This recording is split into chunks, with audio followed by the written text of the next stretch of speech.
ভিডিওটা যখন দেখবেন হয়তো শুধু পিঠাই দেখবেন না, দেখবেন মায়ের মনে করা কিছু স্মৃতি, ভালোবাসা আর আপনার কোনো প্রিয় মানুষকে মনে পড়ে যাবে, যার সাথে বসে আপনি পিঠা খেতেন, গল্প করতেন, আড্ডা দিতেন। আসলে আমাদের কারণ কিছু মানুষ শুধু স্মৃতি নিয়েই বেঁচে থাকে। যদি আপনার এমন কেউ থাকে তাকে খুব মিস করেন, তাহলে আজই একবার তাকে মনে করুন। আমি আজ ছোট্ট একটা কিচেনে পিঠা বানাচ্ছিলাম। সবকিছুই ছোট ছিল, হাঁড়ি পাতিল যা ছিল এখানে সবকিছুই ছোট ছিল, কিন্তু একটা জিনিস খুব বড় হয়ে উঠেছিল, সেটা হলো স্মৃতি। পিঠার গন্ধটা হঠাৎ আমাকে নিয়ে গেল অনেক বছর আগে মায়ের কাছে। শীতের সকালে মা ঠিক এমন করেই বসে পিঠা বানাতো আর আমি পাশে বসে থাকতাম আর বলতাম, মা আরেকটা দাও না। মা হাসতো আর বলতো, একটু পরে খাস, অনেক গরম। আর সেই একটু পরে আর আসে না। মা আছে হয়তো দূরে, কিন্তু পিঠার গন্ধটা আর আসে না। আমাকে এখন সেই কথাটাই মনে করিয়ে দিচ্ছে। এই ছোট্ট কিচেনে পিঠা বানাতে বানাতে বুঝলাম আমরা অনেক বড় হয়ে গেছি, কিন্তু কিছু অনুভূতি কখনোই বড় হয় না, তাই একই জায়গায় আটকে থাকে, যেমন মায়ের উষ্ণতায়। ভিডিওটা যখন দেখবেন হয়তো শুধু পিঠাই দেখবেন না, দেখবেন মায়ের মনে করা কিছু স্মৃতি,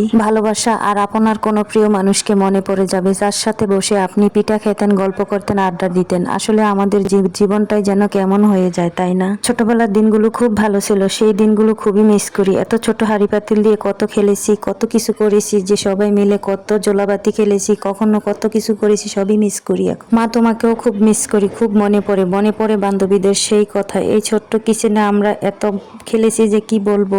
তখন এগুলো ছিল না, ছিল আইচা দিয়ে আমরা খেলতাম, নারকেলের আইচা চিনেন, ওগুলা দিয়ে খেলতাম, ওগুলা দিয়ে আমরা সবকিছু করতাম। এত ভালো দিন ছিল যে কি বলবো। এখন খুব মিস করি, খুবই মিস করি। আপনারাও কি সেই দিনগুলা মিস করেন? অবশ্যই কমেন্টে জানাবেন, আর ভিডিওটা কেমন হয়েছে তাও জানাবেন। এখানে আমি কেরোসিন দিয়ে খুব সুন্দর করে আগুন জ্বালিয়েছিলাম, তবে খুবই ভয় লাগছিল, আগুন ধাও ধাও করতেছিল। আর এই দিক দিয়ে দেখুন কত সুন্দর করে পিঠা বানিয়ে নিয়েছিলাম। কেমন হয়েছে পিঠাগুলো অবশ্যই কমেন্টে জানাবেন।